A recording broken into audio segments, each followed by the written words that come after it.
of New Haven CTPORT Jefferson, New York, until 5:15 p.m. At 4:26 p.m., National Weather Service Doppler radar indicated a thunderstorm, producing strong winds over 35 knots 7 nautical miles north of Upper New York Harbor, moving east at 20 knots.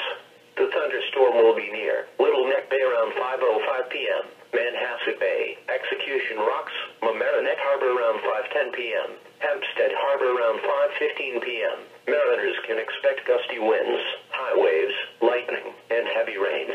Boaters should seek safe harbor immediately until this storm passes. Repeating, a special marine warning has been issued until 5:15 p.m. for the following marine locations: Long Island Sound west of New Haven, Connecticut to Port Jefferson, New York, and New York Harbor.